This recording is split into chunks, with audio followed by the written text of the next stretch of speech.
Welcome to the Royal Albert Hall, live for this prom celebrating the music of J.S. Bach by the Royal Philharmonic Orchestra, conducted by Andrew Litton.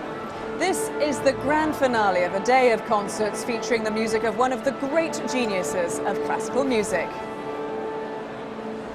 Hello, in tonight's prom we'll hear the music of Bach with its hair let down. Not pure Bach, but the composer's works arranged or reimagined for large symphony orchestra. Among the impressive list of arrangers are Sir Henry Wood, Sir Malcolm Sargent and Ottorino Respighi. There's a piece by Sir William Walton based on the music of Bach, plus a couple of world premiere performances of new works inspired by the great man. But we begin with a famous reinvention of one of Bach's great organ works, his Toccata and Fugue in D minor, arranged by Leopold Stokowski and used in 1940 for Walt Disney's film Fantasia. With its distinctive opening, this is one of J.S. Bach's most recognisable and popular works, so it's a bit of a shame that some musicologists now think it isn't by Bach at all, but don't let that put you off. Stokowski's arrangement for orchestra is as inventive, exuberant and enjoyable as the original, whoever it's by. Well, as the leader takes her place there, I should just tell you, full programme notes about all the pieces in tonight's concert are available on the Proms website.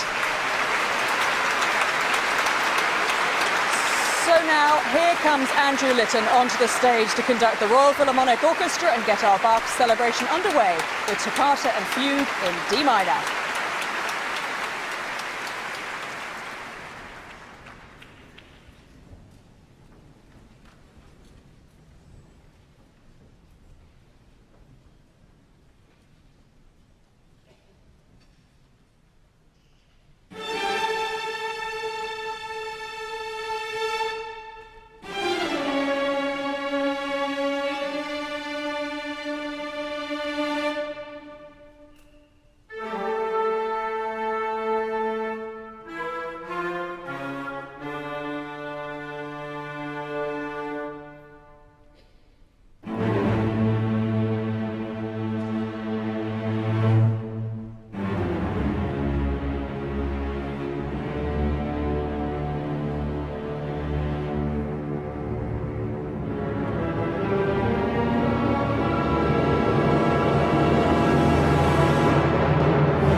powerful closing moments of Bach's Toccata and Fugue in D minor for organ, arranged for orchestra by Leopold Stokowski.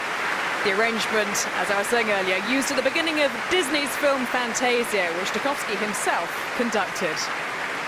Here at the Royal Albert Hall, it was played by the Royal Philharmonic Orchestra, conducted by Andrew Litton. Well, next, another great arranger of other people's music, Sir Henry Wood. We're going to hear his arrangement of some Bach pieces which Wood called Suite No. 6. And to tell me more about them, I'm joined here in the box by Hannah French, a lecturer at the Royal Academy of Music. Well, that was fabulous, but tell us a bit more about this arrangement we're going to hear next by Sir Henry Wood. Well, I imagine there are a few viewers at home frowning and perhaps reaching for a recording and saying, but I thought Bach wrote 4 orchestral suites, and they'd be right. Henry Wood added suites 5 and 6 himself to the collection to make a set to match the Brandenburg concertos. But more than that, he took it as an opportunity to educate his beloved prom audiences. He took these movements from what were then very little known keyboard and violin works and transformed them into colourful, imaginative transcriptions, if you like, that his audiences of the time would find accessible and exciting. Was he faithful to the originals, though? In lots of ways, not at all. And his critics were very soon to tell him, what's with all these trombones and percussion, and, you know. But in some ways, yes, the drama of the music, definitely.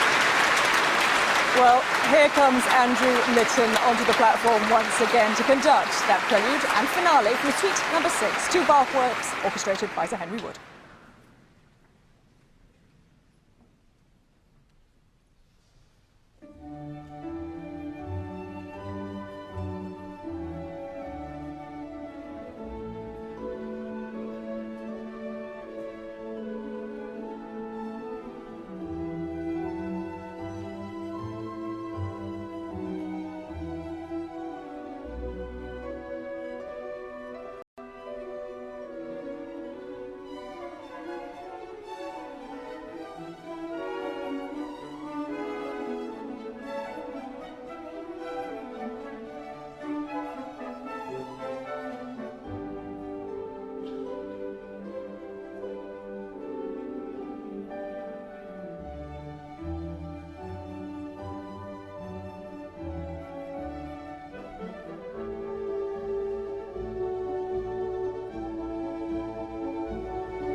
Prelude and Finale from Suite Number 6, orchestrated by Henry Wood. The two works originally composed by J.S. Bach for keyboard and solo violin, respectively.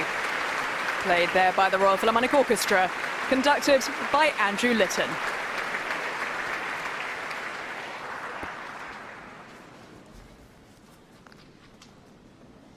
Now, for the first of tonight's new creations inspired by the music of Bach. It's a BBC Proms commission written by the British composer Tarek O'Regan. His work is based on one of Bach's sonatas for solo violin, and he told us about it earlier in the week during rehearsals. The piece is called Latent Manifest, and it's really a meditation on the first movement of the C major solo violin sonata. And my goal in writing the piece was to look at the fact that Bach in his lifetime was as well known as an improviser and a performer and an arranger. And in comparison to other composers, he was really a polymath. And looking at this particular movement, which is a series of four-part chords, one begins to realize that Bach leaves a lot of the compositional element in many cases to the performer. You simply can't play four-part chords on a violin, and I began to explore that idea and really blow it up. And so the piece begins with a solo violin line and expands through the rest of the orchestra.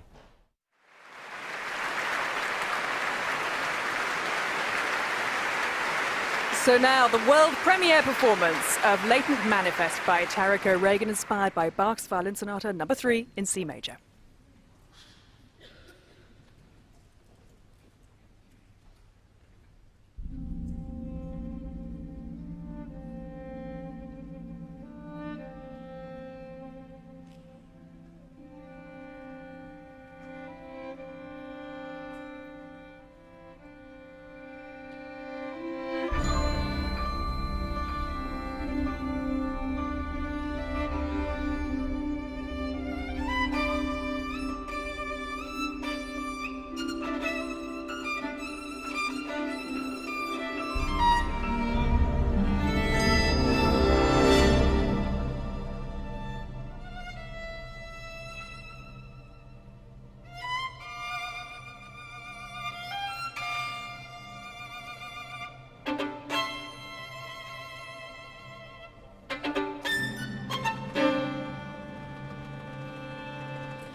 The premiere performance of Latent Manifest, written by British composer Tariq O'Regan, a reimagining of Sonata No. 3 for solo violin in C major by Bach.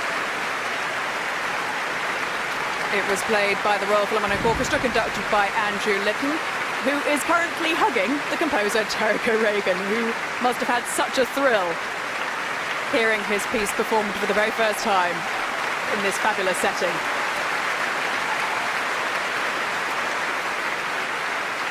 He was also thanking the leader of the Royal Philharmonic Orchestra, Cleo Gould, who was featured playing solo violin during that piece.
Prelude and Finale from Suite Number 6, orchestrated by Henry Wood. The two works originally composed by J.S. Bach for keyboard and solo violin, respectively. Played there by the Royal Philharmonic Orchestra, conducted by Andrew Litton.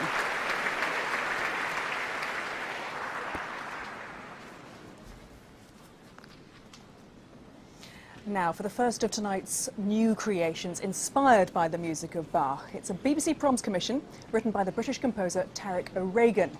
His work is based on one of Bach's sonatas for solo violin, and he told us about it earlier in the week during rehearsals. The piece is called Latent Manifest, and it's really a meditation on the first movement of the C major solo violin sonata. And my goal in writing the piece was to look at the fact that Bach in his lifetime was as well known as an improviser and a performer and an arranger. And in comparison to other composers, he was really a polymath. And looking at this particular movement, which is a series of four-part chords, one begins to realize that Bach leaves a lot of the compositional element in many cases to the performer. You simply can't play four-part chords on a violin, and I began to explore that idea and really blow it up. And so the piece begins with a solo violin line and expands through the rest of the orchestra.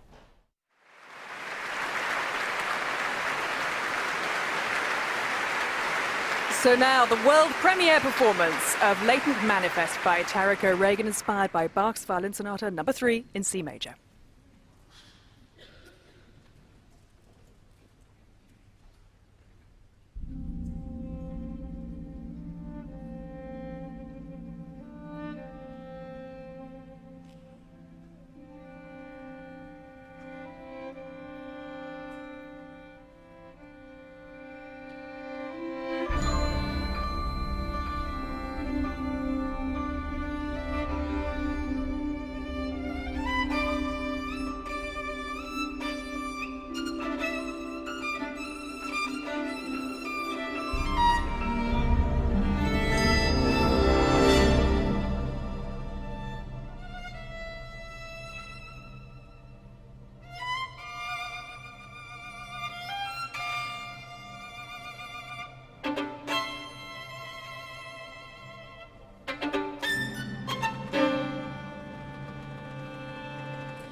The premiere performance of Latent Manifest, written by British composer Tariq O'Regan, a reimagining of Sonata No. 3 for solo violin in C major by Bach. It was played by the Royal Philharmonic Orchestra, conducted by Andrew Litton, who is currently hugging the composer Tariq O'Regan, who must have had such a thrill hearing his piece performed for the very first time in this fabulous setting.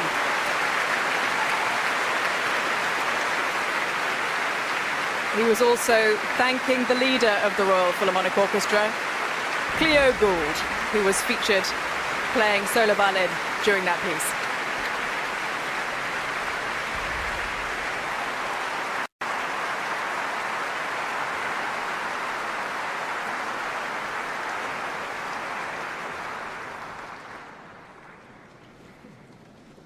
Next, music for a one-act ballet called The Wise Virgins, based on the biblical parable of the 10 virgins. In 1939, William Walton was asked to arrange and orchestrate some movements selected from some of Bach's cantatas. The following year, the ballet opened at Sadler's Wells, and from his original score, Walton made an orchestral suite for use in the concert hall. Well, Hannah is here to ask some more questions about this. From the church to the ballet, that's quite a leap musically for Walton to achieve, isn't it? It's certainly a shocking thought in many ways, but then we consider that Bach includes so many dances in a lot of his spiritual works. We need look no further than the Passions and so many of the cantatas to see that perhaps it's not such an alien concept out of the context of the church. But it's interesting to follow O'Regan's new work with this more conventional transcription, because Walton was also fascinated by the inner workings and, in a way, the intimations of what Bach had suggested through his continuo lines.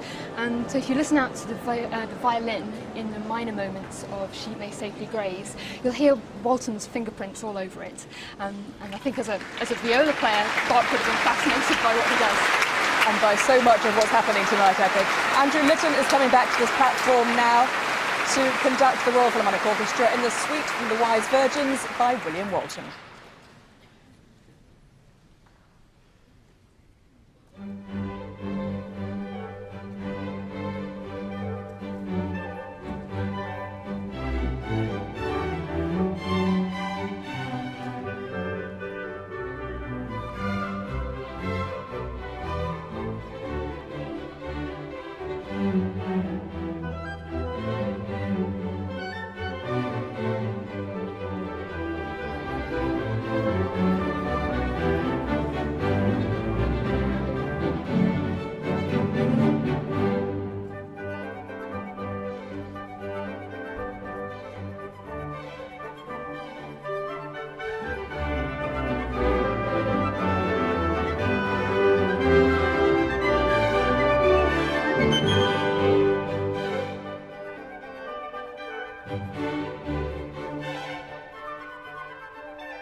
Wonderful performance there of the suite from the ballet The Wise Virgins by William Walton. Arrangements and reorchestrations of movements from Bach cantatas. It was played by the Royal Philharmonic Orchestra, conducted by Andrew Litton.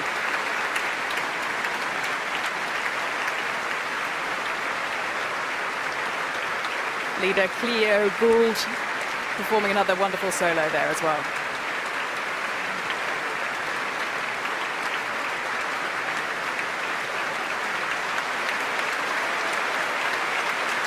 And clearly the audience and the conductor Andrew Litton agreed with me.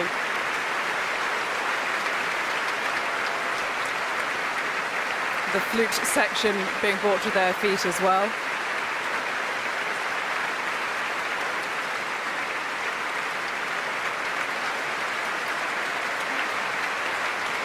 Everyone being brought to their feet. The ballet The Wise Virgins was choreographed by Sir Frederick Ashton, and it opened at Sadler's Wells in 1940, starring Margot Fonteyn. Bach, it's now just a few minutes until the start of the second half of tonight's prom, when we'll hear more reimaginings of Bach's music. But first, let's hear from the conductor of tonight's concert, Andrew Litton. Bach's music is relevant today, as relevant as it was when it was written, because it is the root of all classical music. He was really, in so many ways, the founding father of the music we know and love. And in fact, I'm a pianist originally. If you didn't learn all 48 preludes and fugues when you were a student, you were a failure. I mean, you had to learn. This was like learning grammar, you know. And so Bach has been the source of education, but inspiration for centuries of composers since. And what's wonderful and challenging about a program like this is we get to play music that we ordinarily don't do. This is not a period instrument orchestra. I'm not a Baroque specialist.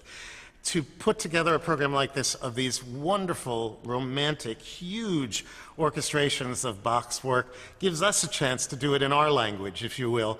And it's terrific because there's been so much knowledge we've gained from the period instrument specialists that we can apply that psychologically. But emotionally, this program isn't about that at all. This is about the romantic approach to a hero of all of ours. And that's what we hope to bring across the footlights. Well, still with me here in the box to discuss their romantic hero is Hannah French from the Royal Academy of Music. And I'm also delighted to be joined by composer Tarek O'Regan, fresh from the world premiere of his work Latent Manifest, which we heard just a little bit earlier. And Tarek, congratulations. Thank you very much. How did it feel hearing it premiered here at the Royal Albert Hall? Nerve-wracking, but I feel a bit better now. It's one of those incredible occasions when you're here in the Royal Albert Hall, especially live on air. It's one of those great honours in many ways. So there's nothing like a live audience, and it's a very interesting audience, one that has come to see Bach in the context of, in many ways, a survey of British music, with the exception of the Respighi coming later, but a survey of British orchestral music, and to be put in that is a great honour. So, and Andrew and Cleo, the principal violinist, did a wonderful job, so it was a real honour to be here. It seems that every generation has their own version of reimaginings or reinventions of Bach. What is it about his music that inspires so many composers? I think, ask 10 different people, you'll get 10 different answers, but I think part of it is that today we think of Bach as a composer only, but let's not forget he was an instrumentalist, he was an improviser, he was an arranger, he was a conductor, he was a violinist himself. And I think there's aspects of Bach being this gigging musician, and this idea that there's bits of all of those aspects in the written score. There's elements of improvisation, and there's elements of invention, permutations and combinations. And you realise that that aspect of it, you can really blow up compositionally. Don't worry about the prommers, they do this in the interval. That's telling us about how much money they've raised for charity. They're doing an amazing job. But Hannah, tell me, how important is it for us as an audience to listen to these different versions? Do you think it informs our knowledge of Bach, our enjoyment of it? Yeah, absolutely. And I was just glancing around earlier, and there's a hoodie with M&M on the back, so it's obviously working. Proms like this are still reaching out. And that was always the point of these transcriptions, because Yeah, they're curious to their own time. They're sort of unfashionable in lots of ways. But actually, it was a way in for so many people. It just dispels the idea that Bach is difficult, and he's a contrapuntal and dusty, I suppose, in some ways, composer. Yes, this whole idea of Bach as something of a revolutionary at the time is something you really do get a sense of when you hear these massive orchestras playing and you hear the colour and the contrast and the passion. Well, I think the other thing that, drawing on that is the fact that the orchestra in Bach's day predates completely the modern orchestra, whereas for Mozart and Beethoven it doesn't. It's a lot closer to the modern orchestra. So there's so much room to expand, and there are very many arrangements of Bach where you think you're hearing melodies you haven't heard before, and it's simply the power of orchestration to draw out these inner lines, and you suddenly hear them fluttering around the orchestra, and you realise that when you condense Bach and condense Bach and condense Bach, it's often based on a tiny little pattern, maybe one or two notes at the beginning, and the whole thing unfurls. And a great orchestrator can make you hear that unfurling of the permutations and combinations, and it is a great joy to hear it here this evening. But also, I read that you were inspired by almost what isn't written in Bach. That's right. One of my piece is based on the C major Adagio solo violin sonata, the first movement. And for any violinists out there, they may be in a cold sweat right now. But this idea of playing 4-part chords on an instrument not really capable of playing 4-part chords repeatedly all the way through, Bach's a clever one. He makes the performer become a bit of a composer. How are you going to arpeggiate this and play it and repeat it over and over again, and the performer suddenly becomes the composer? And that's what I was drawn to, the stuff that isn't written down. And Hannah, what do you think the great man would have thought about tonight? Well, I think he would have been flattered, because quite frankly, Bach was paranoid he'd be forgotten. His sons were way more famous than he was, and to have an evening like this and a day like this, where he's represented in so many different ways, I think he'd fall off his chair. And he was a great arranger as well, wasn't he? Absolutely. So he would have been, Yeah. But do you think he would have accepted the modern instruments and the modern symphony orchestra? I think Stokowski put it very well. He said, these are my arrangements, Bach's versions remain intact. And I think that's quite profound, because his music is quite robust in lots of ways. And as John Eliot Gardner demonstrates, we can go back to that, and there is always so much more to find from it. And that's more tactful than Malcolm Sargent, who I think we'll hear in a bit. Yeah. Didn't he call them improvements instead of arrangements? Yeah. It's always good to have that confidence. Tarek O'Regan, Hannah Frederick, for now, thank you very much indeed, because now it is time for the second half of tonight's prom, celebrating J.S. Bach and the diverse range of composers he's inspired. And we start with the music of pianist and composer Percy Grainger. Blithe Bells is Grainger's Ramble, his term for an arrangement of Bach's popular aria Sheep May Safely Graze, which was also reinterpreted in the Walton piece we heard in the first half. In Blithe Bells, he takes Bach's simple tune and creates a highly romantic and idyllic meditation on the English countryside. Listen out for the tinkling effect of tuned percussion hinting at the sound of sheep bells. And here comes conductor Andrew Litton to join the Royal Philharmonic Orchestra on stage for Blithe Bells by Percy Grainger.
Live Bells by Percy Grainger, performed by the Royal Philharmonic Orchestra, conducted by Andrew Litton.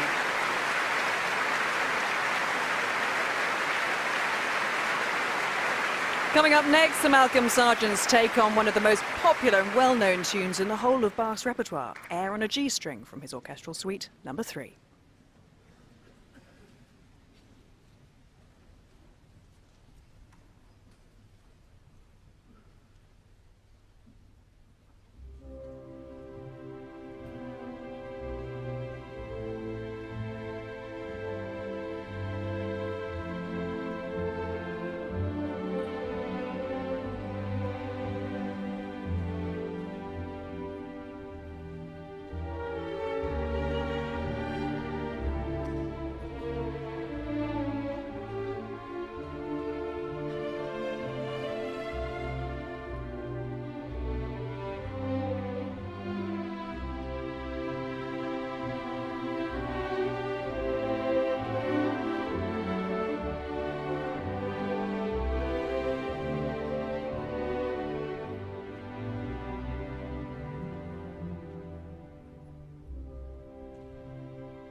Bach's Orchestral Suite Number 3, orchestrated by Sir Malcolm Sargent and performed by the Royal Philharmonic Orchestra, conducted by Andrew Litton.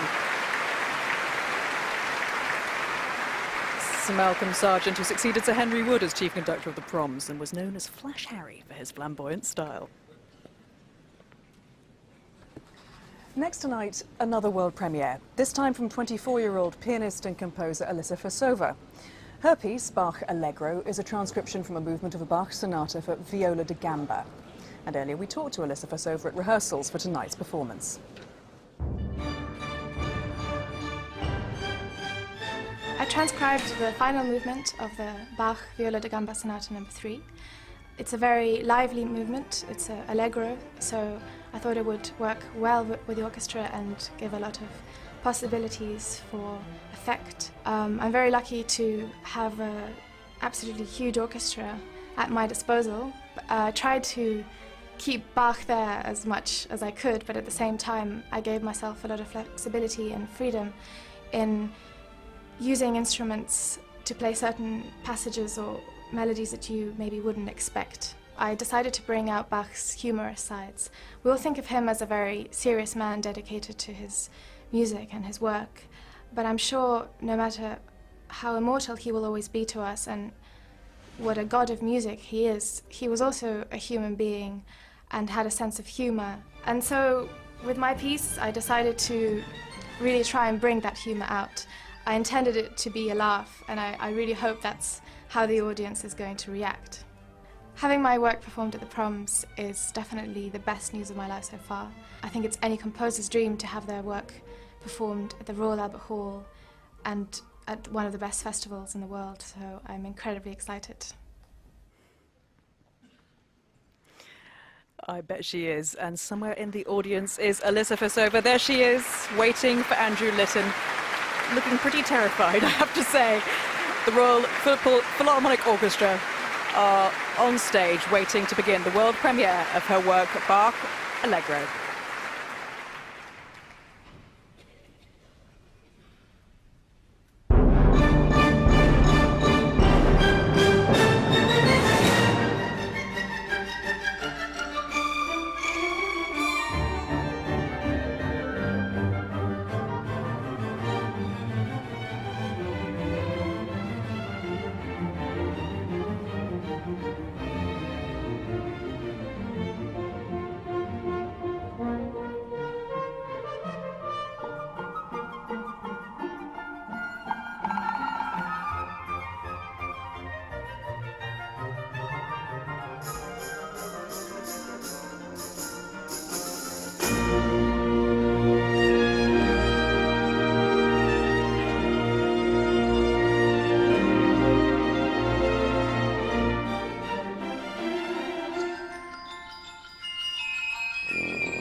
A wonderful response there to the premiere performance of Alyssa Versova's Bach Allegro, a BBC Proms commission played by the Royal Philharmonic Orchestra and conducted by Andrew Litton.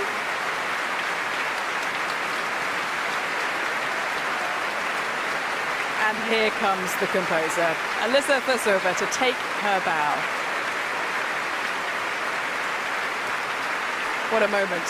The daughter of two composers, Alyssa was born in Moscow but moved to England as a child and studied at the Royal Academy of Music. In 2001, when she can't have been more than 15, she won the Guardian BBC Proms Young Composers Competition. And would you believe it, she's since composed over 20 works.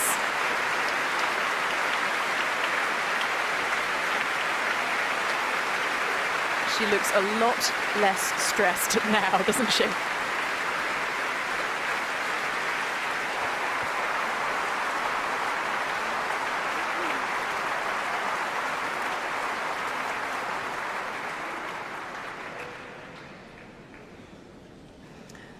Well, Alyssa Versova and Tarek Reagan are the latest in a long line of musicians who've made orchestral arrangements of Bach's music, and even Bach himself was no stranger to transferring his own music from one form to another. Towards the end of his life, he transcribed various vocal numbers from his church cantatas into a piece for solo organ, Choral Prelude, Wachet auf, ruft uns die Stimme, or Sleepers Awake.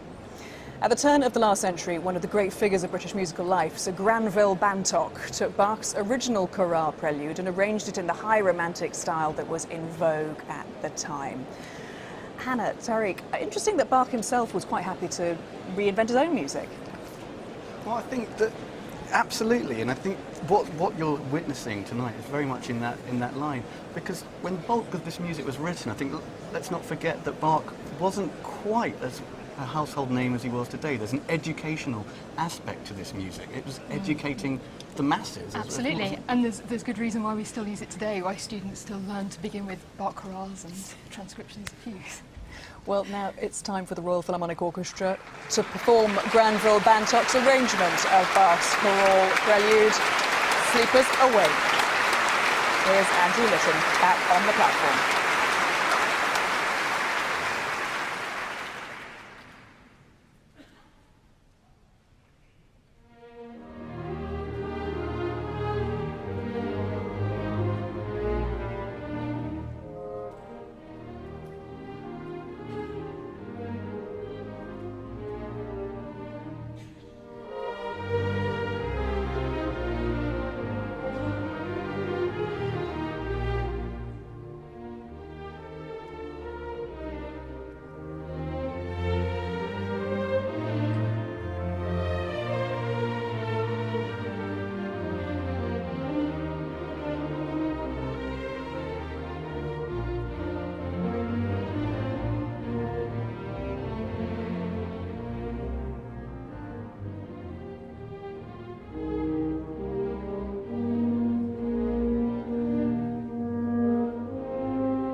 Conductor Andrew Litton and the Royal Philharmonic with Sir Granville Bantock's arrangement of Bach's Chorale Prelude, Hackett Alf.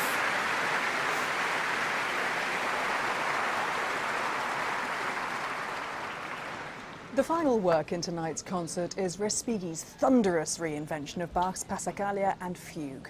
Bach wrote the piece early in his life, just at the time his reputation as a brilliant organist was being established, and this piece is a chance to enjoy the magnificent and very loud Royal Albert Hall organ, something I'm sure Bach himself would have appreciated. Now, Hannah, this is a piece we can really look forward to, isn't it? Absolutely, and Henry Wood loved this piece. He performed it numerous times at the Proms, and perhaps the two men were united in their lifelong devotions to Bach.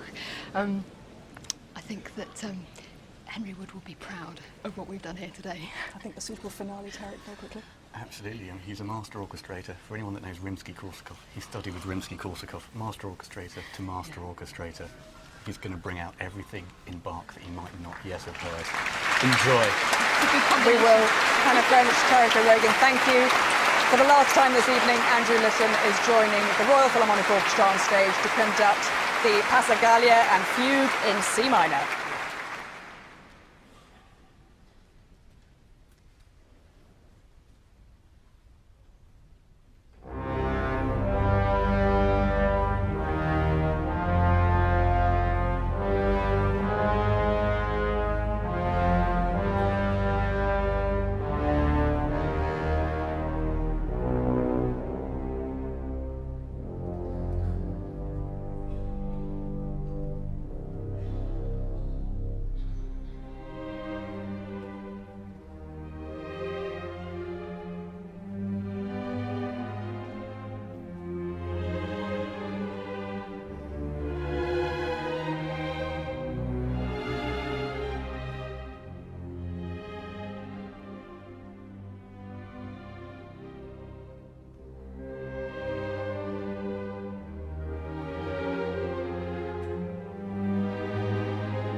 What a piece, what a performance, what a finale. Respighi's orchestration of Passacaglia and Fugue in C minor, played by the Royal Philharmonic Orchestra, conducted by Andrew Litton, which ends tonight's wonderful celebration of the music of J.S. Bach and just a few of the musicians he's inspired.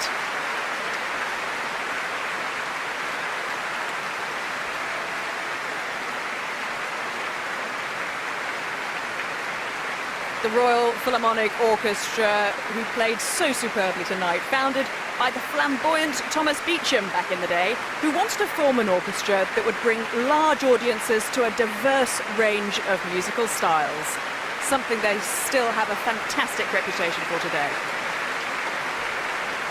Andrew Litton coming back to take his bow in a slightly American way there, I think.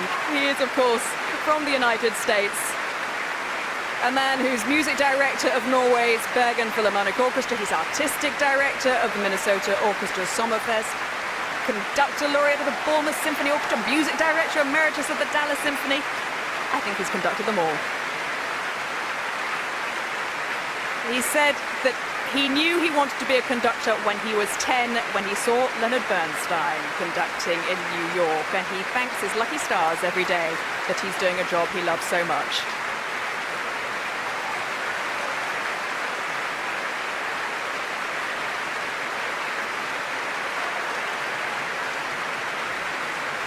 A popular conductor bringing the orchestra to their feet.